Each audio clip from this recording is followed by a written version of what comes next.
Good morning.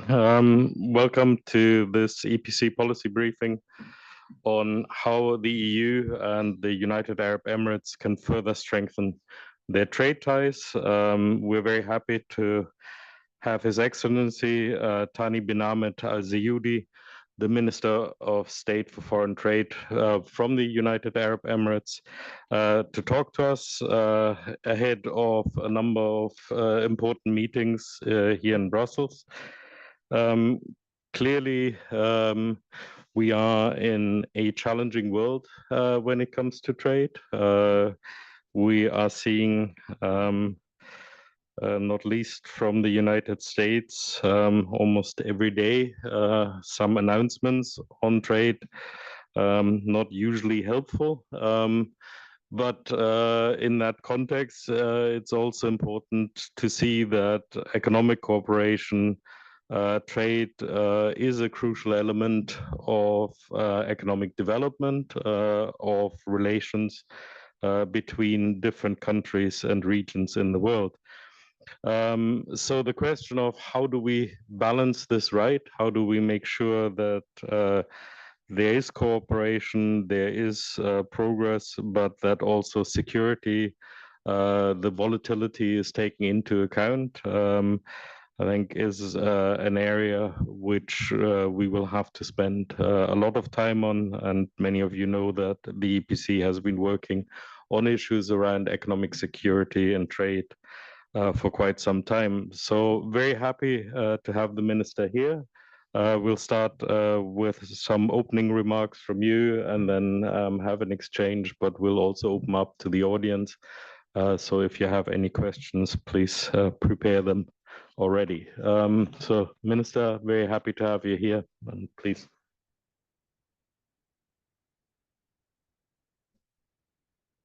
Thank you. Thank you so much for the opening remarks, and it's really a pleasure to be here at the European Policy Center. It's going to be an interesting study and discussion, and I'm looking forward as well for discussion as well as for the whole bilateral meetings that we're going to have throughout the day and tomorrow.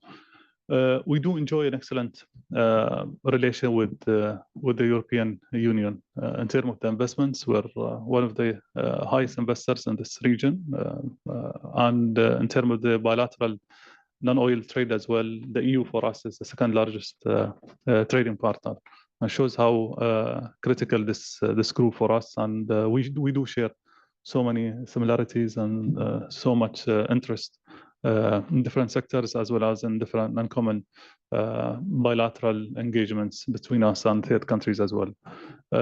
Last year was a continuation of our growth. We reached almost $67.6 billion, almost 3.6% growth in comparison to the previous year. And we're going to continue as well exploring more opportunities between both parties.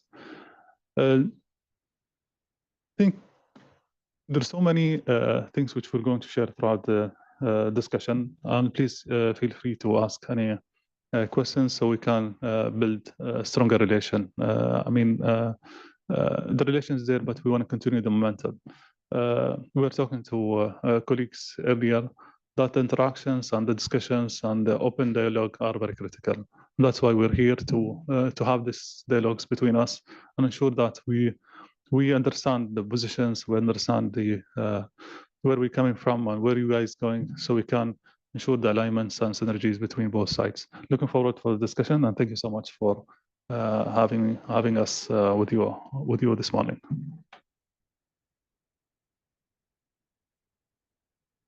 Thank you very much. So we'll dive straight into it. I would maybe start with you've said there are many areas where there can be a benefit from further trade ties.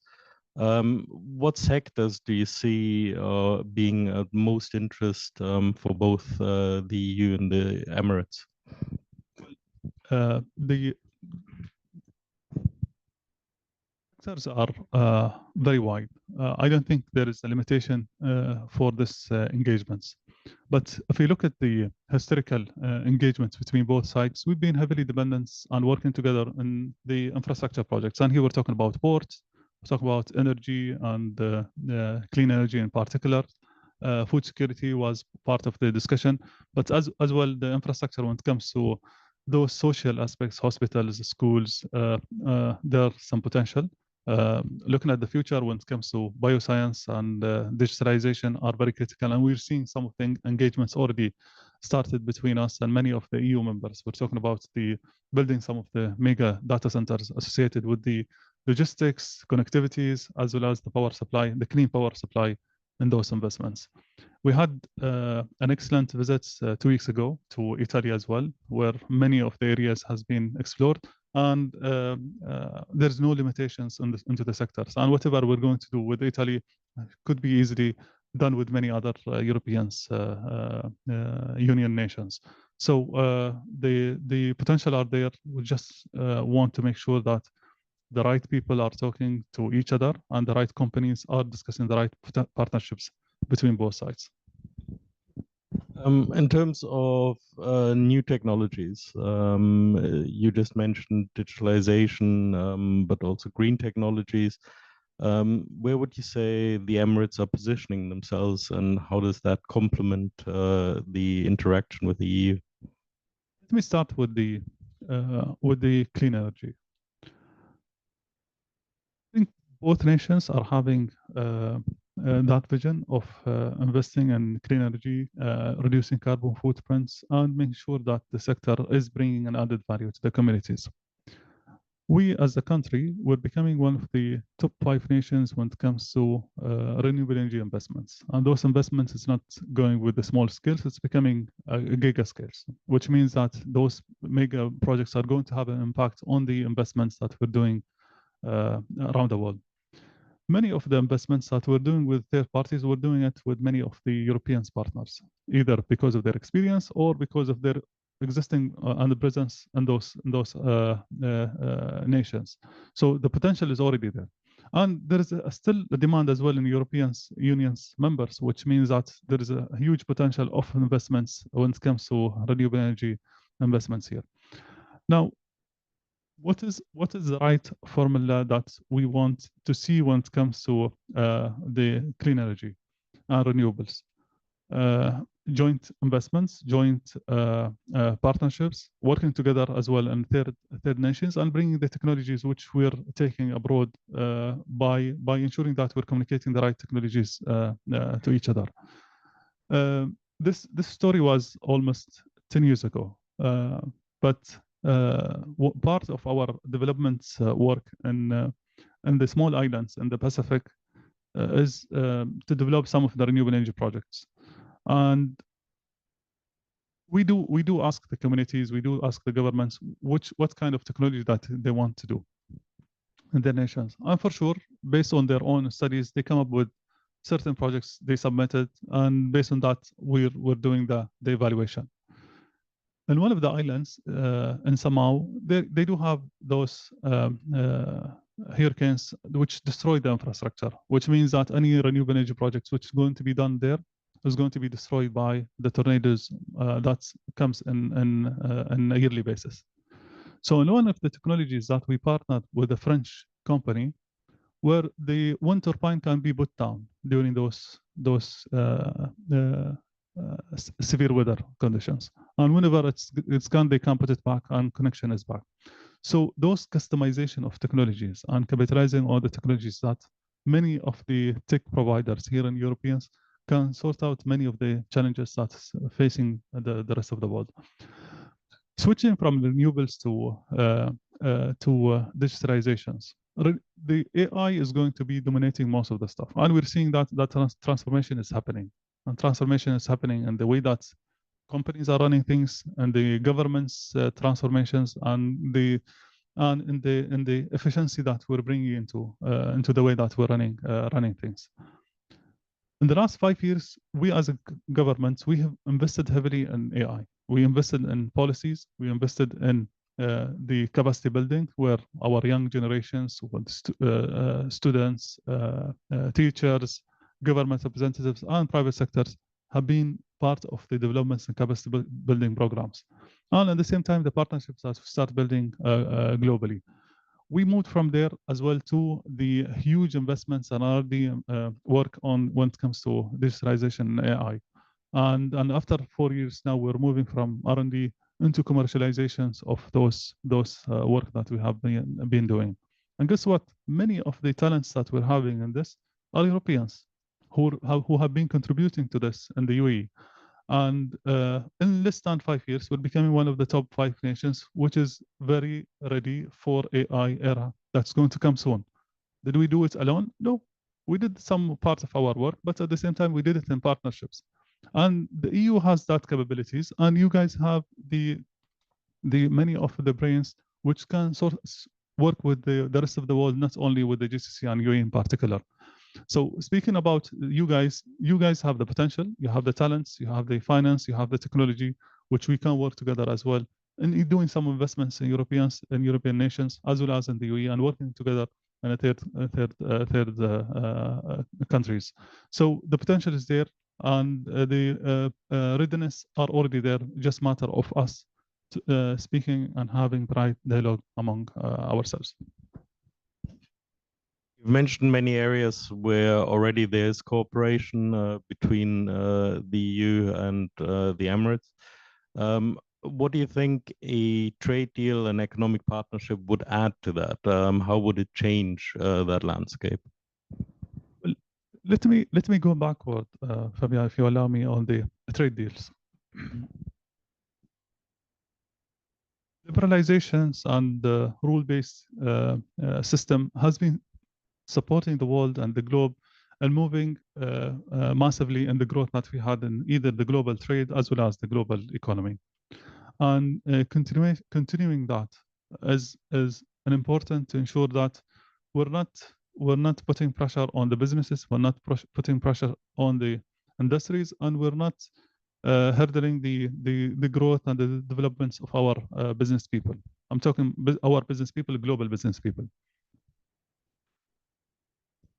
Looking at what the European Union did since 1997 until now, you guys completed almost 40 agreements, trade deals, and this paid off because you're having market access to those new market, emerging economies, etc. And the volume has been increasing when it comes to trade that goes out from European Union to the world. Vice versa, the UAE is the same. We've been heavily investing on logistics and network, and we've been heavily investing on the industrial zones, which has been contributing to this. And we managed to transform the way that we're doing things.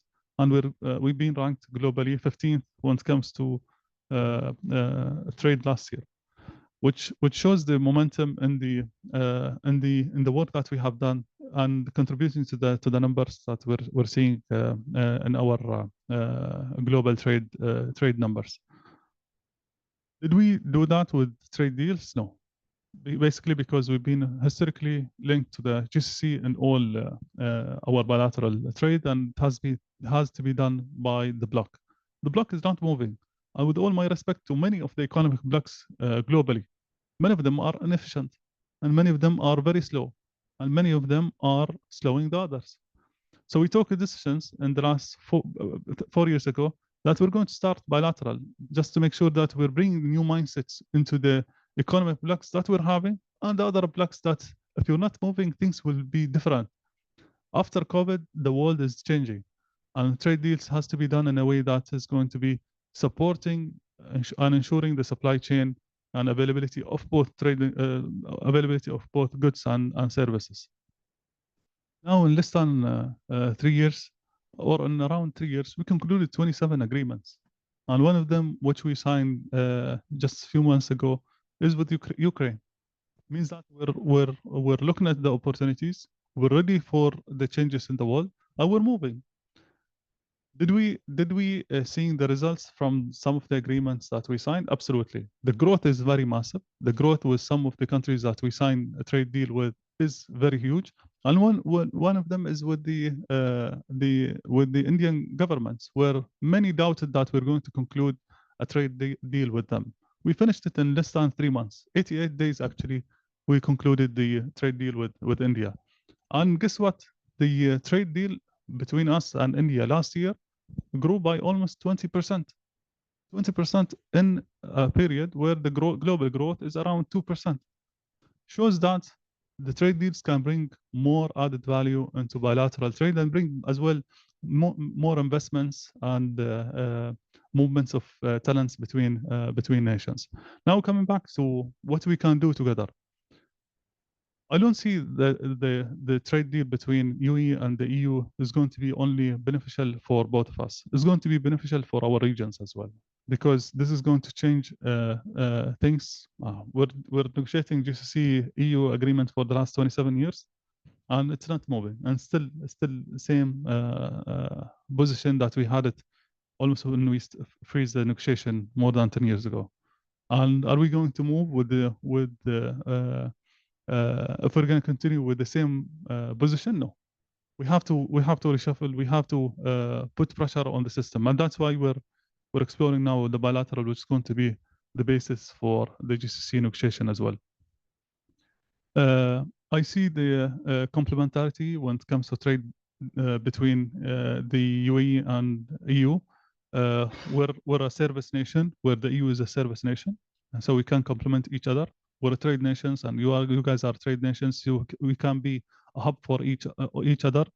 We're one of the top 5 re-export destinations, and many of your cities are part of the top re-export destinations, especially Rotterdam.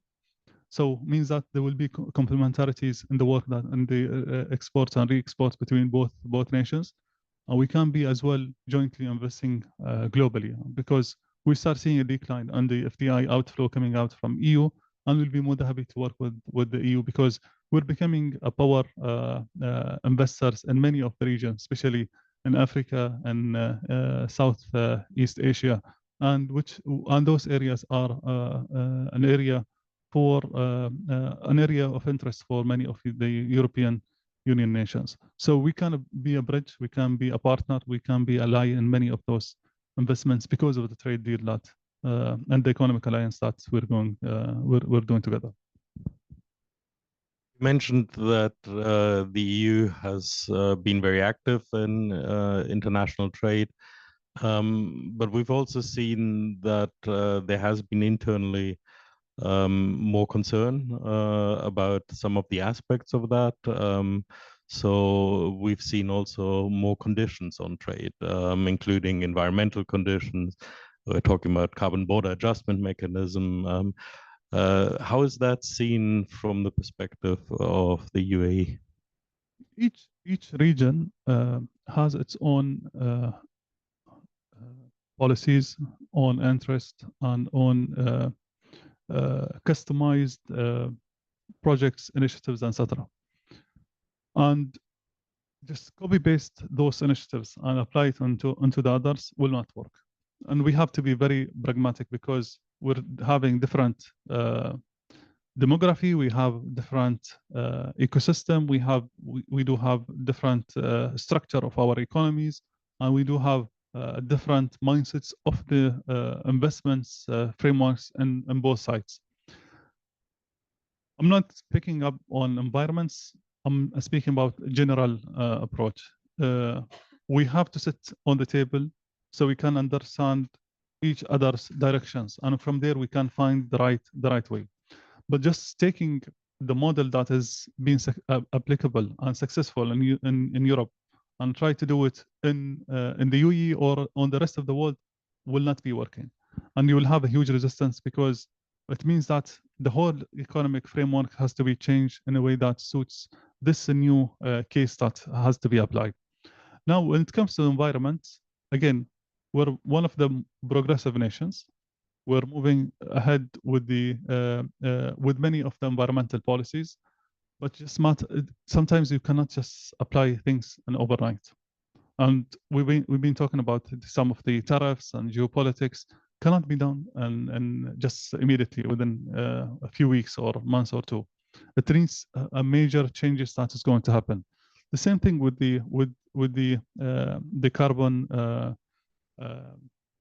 policies that has been applied, because it has been done by the colleagues here at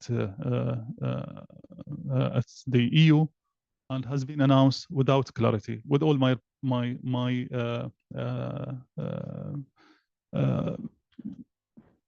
with all my respect to the colleagues on their announcements, there's so many ambiguities with the announcements. Created a big pushback from the rest of the world, not only from the UAE. What we did voluntarily, we called for a meeting with the EU and we visited them last year so we can have clarities. And those clarities can be taken back by our business people and start adjusting to accommodate big portion of the requests that came from the EU. So sometimes we announce policies and we think the rest of the world will understand it. It's not always the case. Every part of the world has its own understanding and the way that they're running their economies. So if we really want others to work with us, we have to ensure that we speak the right language. We're very transparent and we're open as well to discuss and to give the details and many of those clarities. We're seeing some changes now with the new leaders within the Commission, because they want to deregulate, they want to easing many of the policies, because they notice in the last 2 or 3 years, things were not clear and everyone is pushing back. Are we going to have that pushback? Are we insisting on the policies that we did and the rest of the world are against it? It's going to affect the Europeans themselves, not the rest of the world, because the rest of the world is building their own alliances and they're building their own corridors and they're building their own partnerships.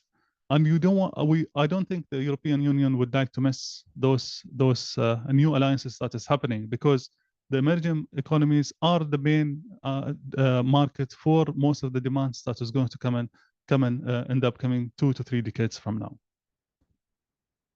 Thank you. Turning a bit to other restrictions, but one of the issues which Europe has very much experienced over the last years is security, and also concerned with economic security, given that we have seen the vulnerabilities of Europe and how interdependence can also be weaponized, as we've seen with Russian gas.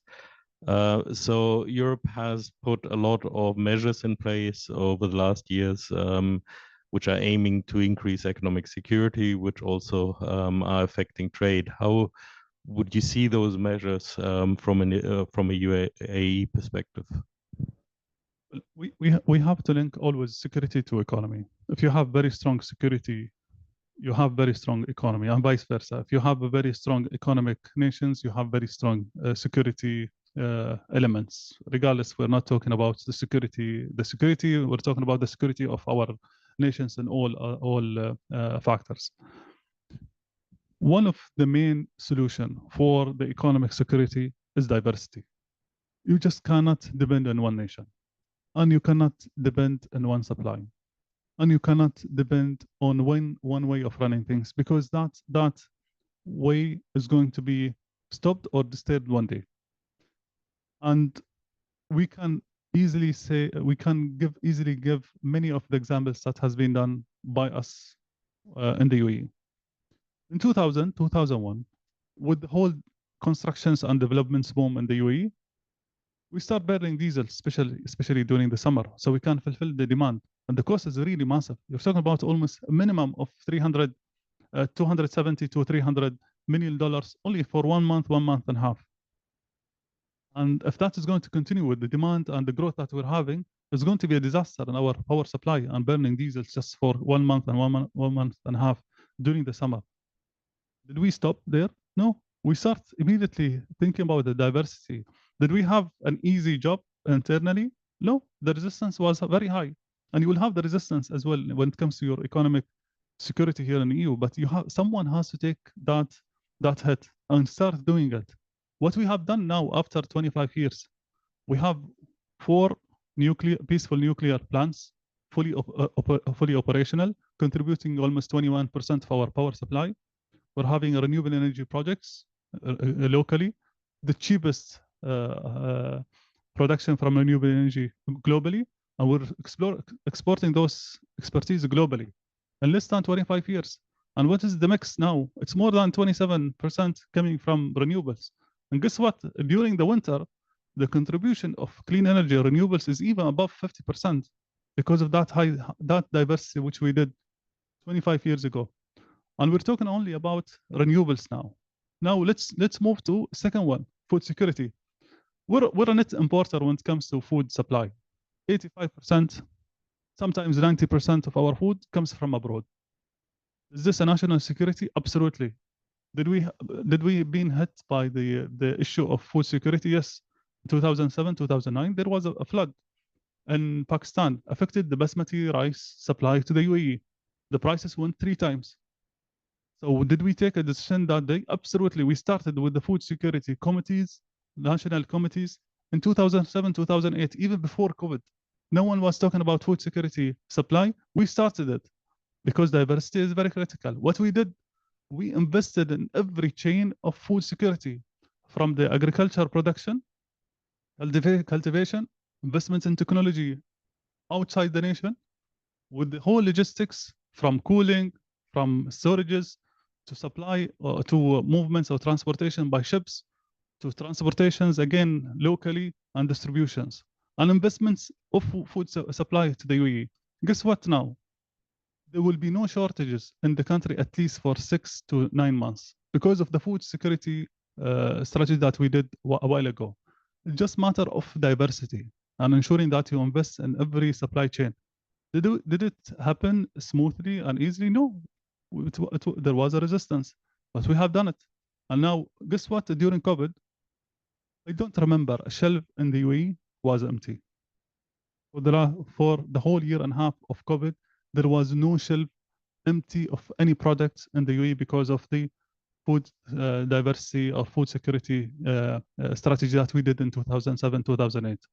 Now, moving away from that one to security of military as well. In early 2000s, we've been one of the net, and we still buy military equipment from the world, but we don't have our own national military companies, defense companies. And many of the deals has been stopped because of international interventions. They were not allowing us to buy those equipments or those factories or those manufacturers.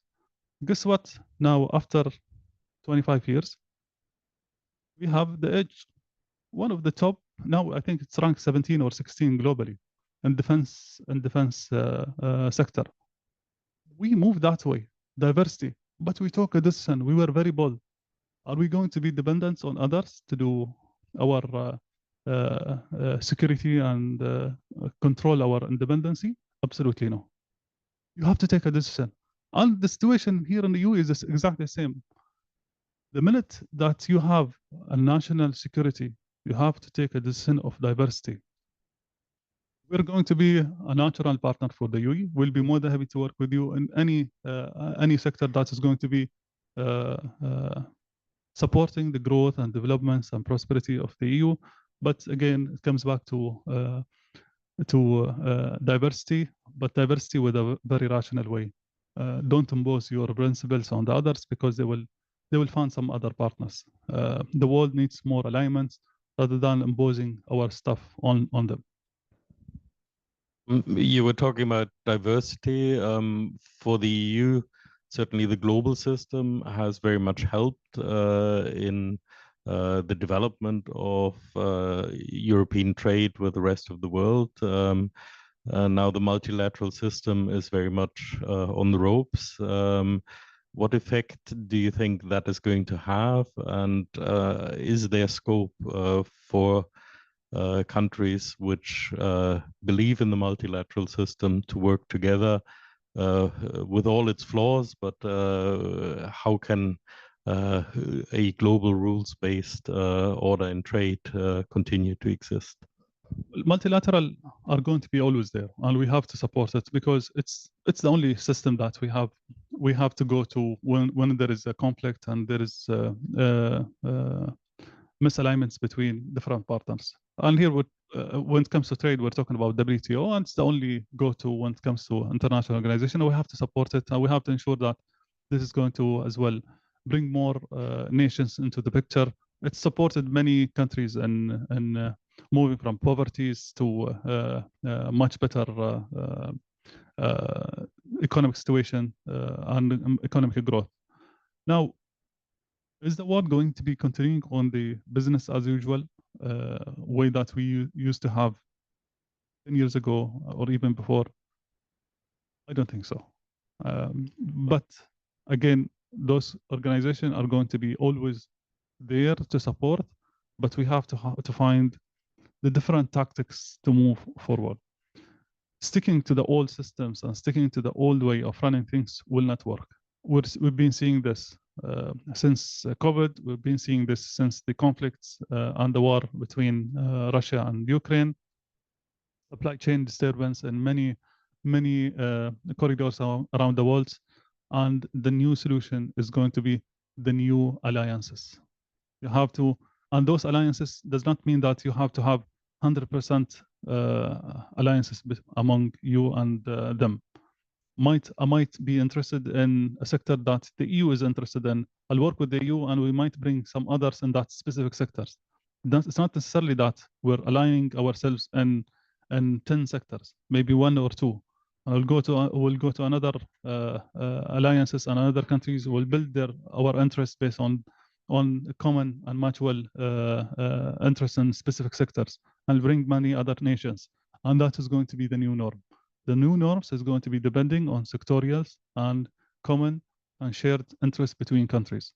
And you'll bring those alliances and those small groups in different topics. We're seeing it. I'll give you an example in our region and the industrial and supply chain. We started the new alliances because we're seeing the Arab League, for example, is not performing when it comes to economic. They're doing some political agenda in the right way, but when it comes to economic, they're not moving quickly. We're seeing that things are very slow. So what we did, we started with the industrial alliances. We started as UAE, Iraq, Jordan, and Egypt. Now we're having Bahrain, we're having Morocco, we're having Turkey, and Qatar part of that alliances. And are we doing some supply chain investment in manufacturing? Absolutely. Is that affecting the government procurements and procurements among those countries? Yes. Are we becoming more effective than some of the agendas that is not moving with the other regional organization? Absolutely. And that is based on a specific sector and specific capabilities that we want, and we're seeing a gap in the region. Now, it comes to food security. We, after the Abrahamic Accord with Israel, and we started I2, U2 between UAE, India, Israel, and US. And one of the projects that has been there, which is a common interest between the four nations, is the food security. Are we moving? Absolutely. There is food parks. The area has been already identified. Now we're starting the investments. The technology is there, the finance is there, and the market is already there. So the interest is going to be based on the mutual interests of the groups. And I'm sure between us and the EU, there will be so much, many sectors that we can work together. Let me push you a little bit on that, because clearly that's also a more fragmented world, more,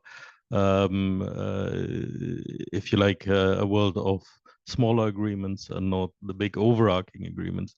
How do we deal with the global commons? How do we deal with, for example, the international agreement on climate change, on maritime security, if it's very much interest-driven between smaller alliances, different partners? I used to be the climate change minister, so it's going to be my pleasure to answer this. Now, after 29 years of COPs, what the world did when it comes to reducing the carbon footprint? Not much. Why? Because we're pushing everyone to do everything at the same time. And not everyone has the capabilities, and not everyone has the mindsets from their leadership to do so. And many of them, they don't even have the technology or the finance.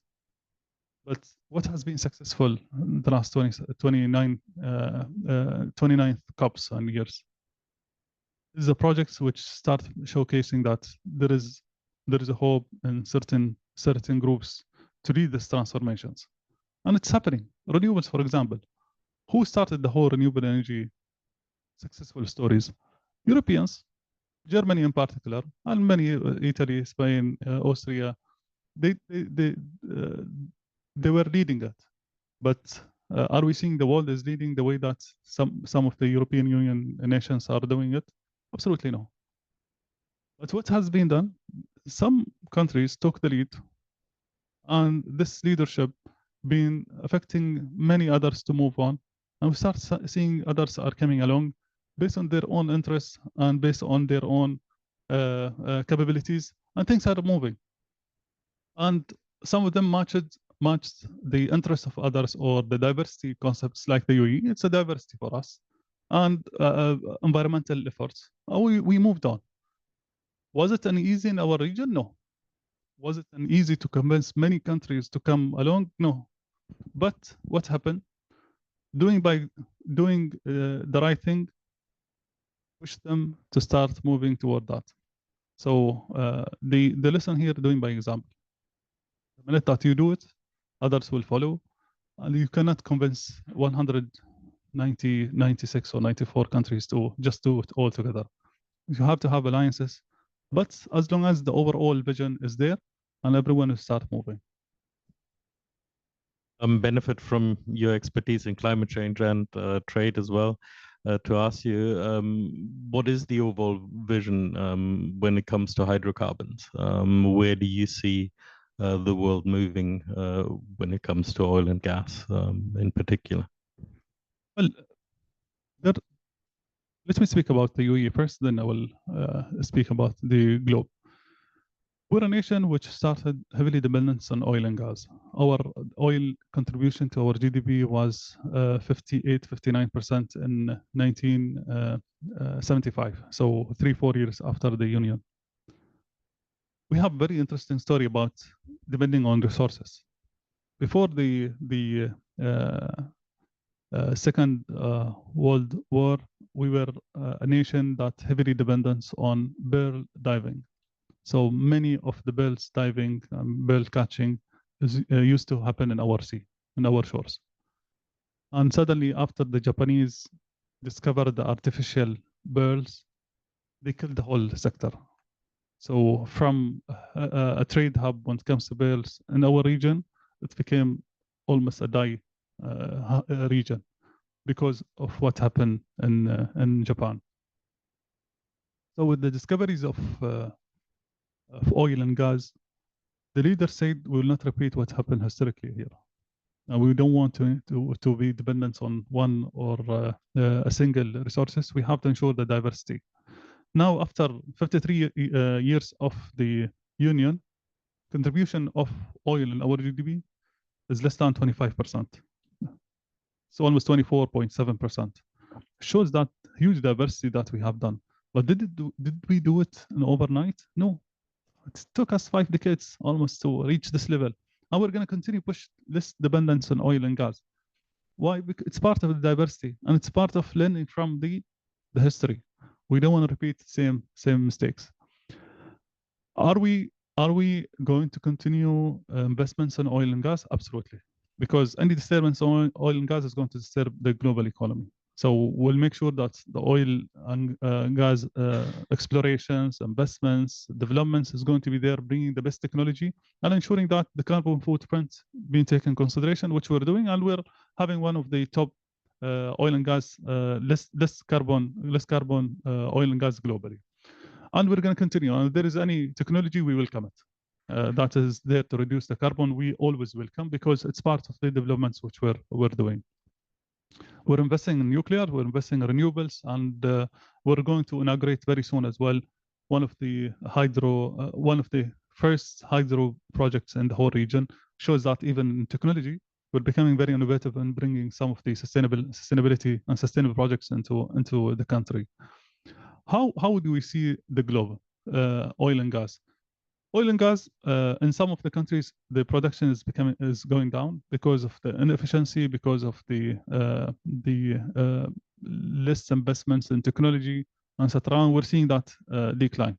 Is it going to put pressure on economies around the world? Absolutely. So we have to ensure that there is a technology to support the developments of oil and gas, which almost stopped for a couple of years in the last decade. Now, how we're going to bring it back? We have to bring the latest technology, and we have to bring the data, and we have to bring the expertise to the oil and gas, with the condition, with the vision that we're talking about. If we're talking about sustainability, we have to change the mindsets of oil and gas and not start hammering them, which was the case, unfortunately, years ago. Now, how do you see things forward, and how we see the global oil and gas? The demand is always going to be there. There are many emerging economies that is coming along. They need energy for their economic growth. So we're going to see many of the African nations. We're going to see many of the Asian nations and South American nations, which we need more oil and gas. So any drop in the demand from some countries, there will be some other demands in other countries. And that equation is going to be always there. And we have to ensure that there is a power and energy supply for those nations. Is it by oil and gas or others? It depends on their diversity strategy. Is the strategy oil and gas going to be reshuffled from one sector to the other? Absolutely. We're seeing that changes in electrical cars and automobility. There's a major shift, but oil and gas is going to be always critical for the advanced science and advanced technology, because no matter what we do, we live in an era where oil and gas is involved in every single items around us, in our houses, in our works, and the society around us. Thank you. I'll open it up to the audience as well. We have a microphone. So if someone would like to come in, and please raise your hand and introduce yourself. One here. Let's take a couple and then come back to you. Hello, I'm Nicola Zukalova. I'm from the Eurogulf Information Center. Thank you so much, Excellency, for your speech. I would be interested, you mentioned the impact of a closer UAE-EU trade ties on the wider region, but also internationally. I know that the UAE is very much engaged in various trade corridors. Maybe it could be interesting if you could elaborate more on that, such as, for example, IMEC and other corridors that the EU could also benefit from. Thank you. The second question. I'll add maybe just to ask and give people a chance to think. You're here for a couple of days. What are you hoping to achieve in those couple of days? What do you hope to go back with?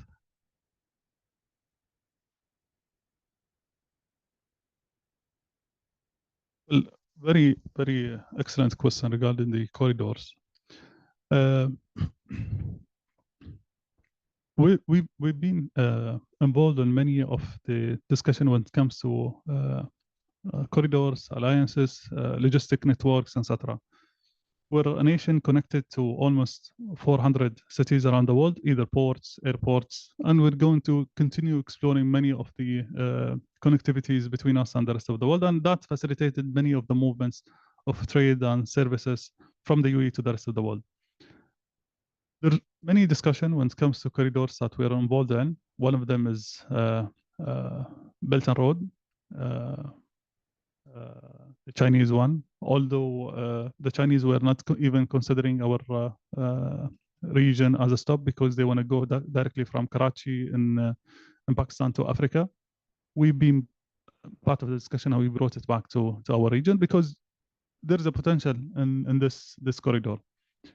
Then we had that IMEC discussion between the G20 members 2 years ago, and the connectivity from India all the way to Europe, passing by the GCC, and I'm going to come back to this.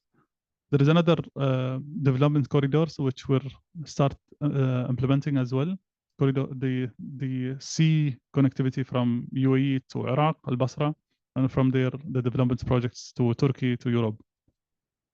There is another one which we're looking at is the north-south corridor from that is going through Iran, and we're in that discussion as well because we're seeing a potential going to the Stans nations, because especially Kazakhstan, Uzbekistan, nations that we're part of many of those discussions. Now coming back to IMEC, And this is an interesting project and very complex. And again, this is going to be, it's coming back to the question which was raised earlier regarding climate change, etc. It's a big block projects. Did we go in one way and start the implementation of the whole projects, or we do the segments? And the minute that you go in such massive projects, believe me, nothing will happen. Because you will have a resistance. Interests of nations will be on the table, and they will not even agree on those interests for years to come.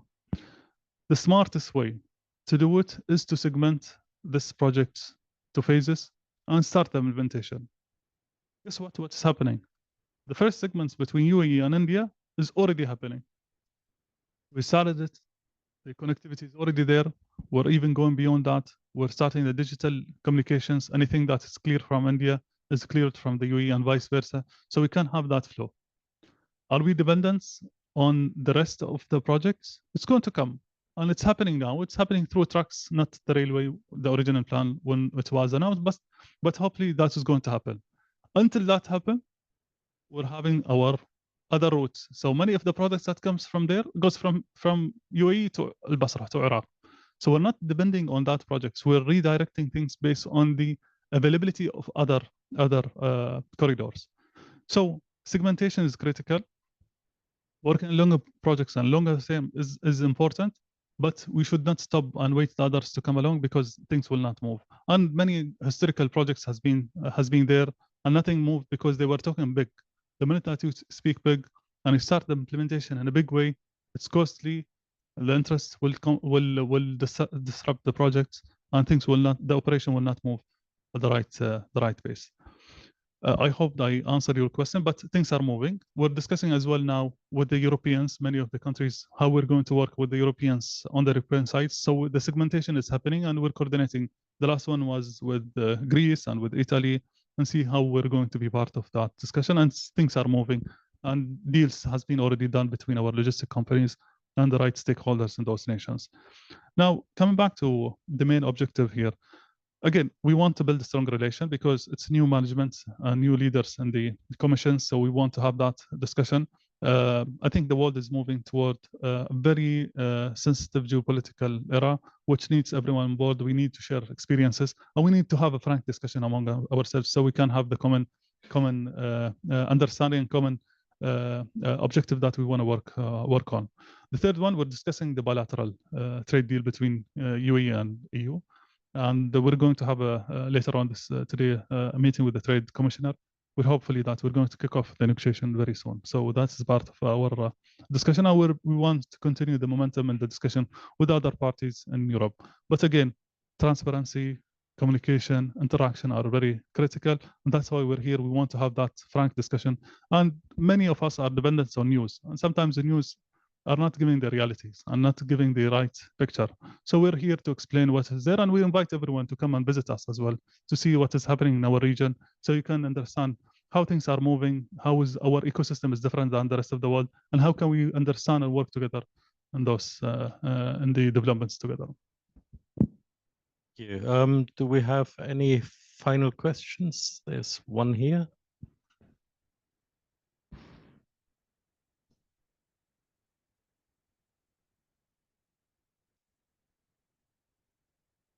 How do you do? My name is Nagayo Taniguchi from Japan Media.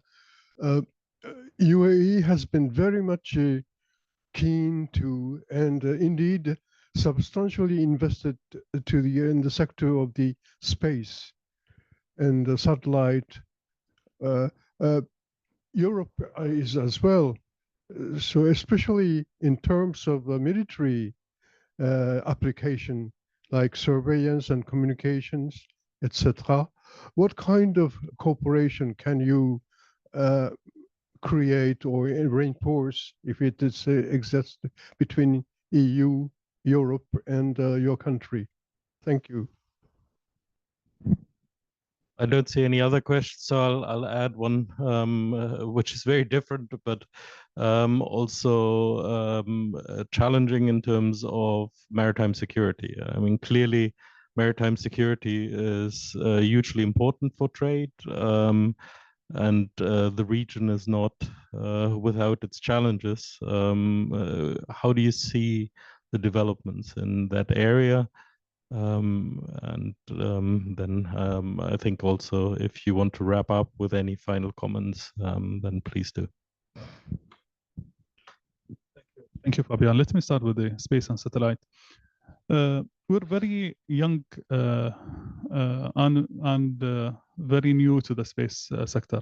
We started the whole heavy investments almost 11, 12 years ago, in 2012 and 2013. And the story behind us starting with the space investments, sorry, let me just take it back. No, we've been investing in satellites for quite some time, some of the companies, but the heavy investments in space and astronauts started almost 12 years ago.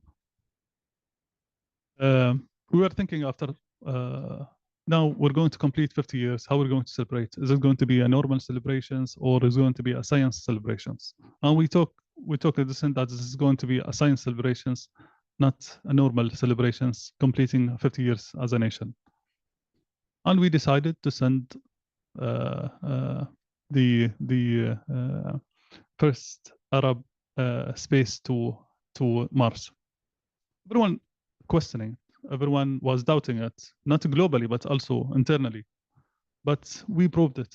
At the middle of COVID in 2021, we sent our spaceship to Mars. And we've been one of the successful missions historically that has been getting to Mars orbit.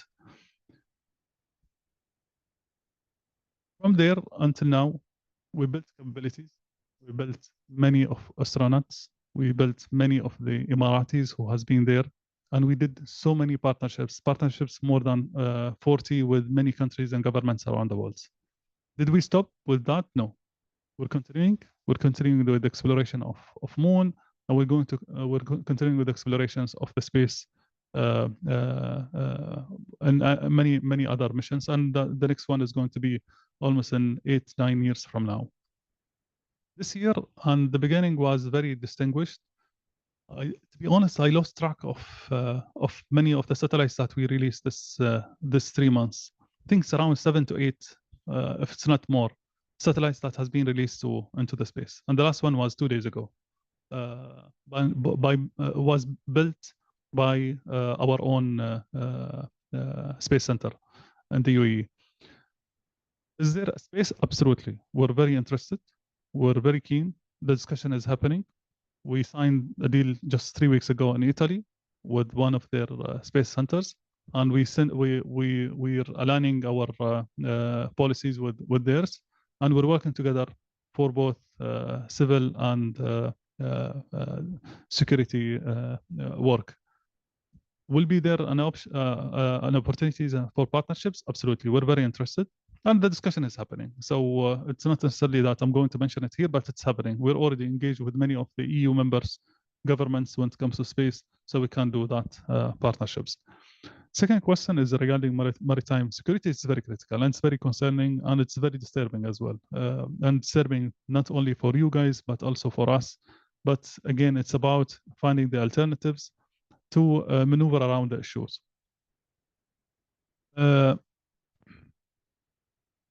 During COVID, many of governments closed their borders.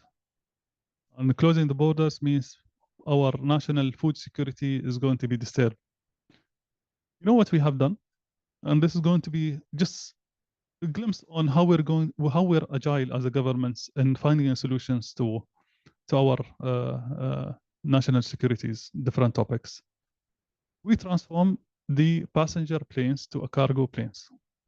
And many of our planes played a role in our food security, transforming food from the rest of the world to the UAE and vice versa. So this agility gives us the strength in moving and maneuvering around the issues very quickly. Now with the maritimes, we're very fortunate because we're not only we're a nation which has access to the Indian Ocean, not only to the Arabian Gulf. So that Indian Ocean accessibility is giving us the chance to move our commodities quickly from the UAE to the rest of the world and vice versa. And we do have very strong ports over there. Now, with the Red Sea issues, again, we're very fortunate because many of our products that cannot go through the Red Sea, we send it directly from UAE to Al Basra, to Iraq, and from Iraq to the other part of the world, to Europe, to Cyprus, to Greece, etc. So this flexibility is already there, and we shift those routes and logistics movements based on the issues that we're having.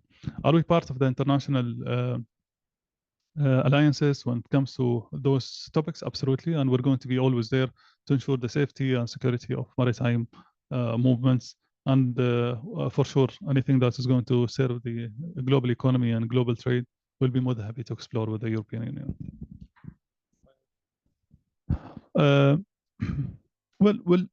I think there's so many similarities between both of us, and the cumulative investments of the UAE into the European Union is more than $350 billion. For us, this is a very strategic block, very strategic part of the world, and a very strategic and an ally region, which we want to continue the momentum.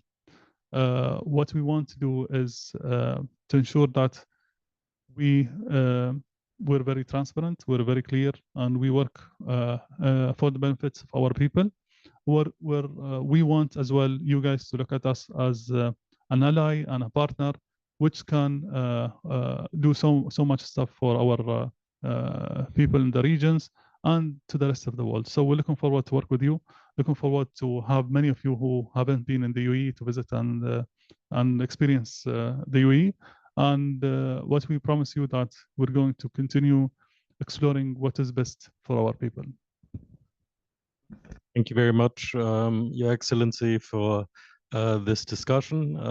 I think we've covered a number of areas where there are scope for cooperation, for further deepening the relationship on the economic side, on the energy side, on technology, but I think also importantly politically.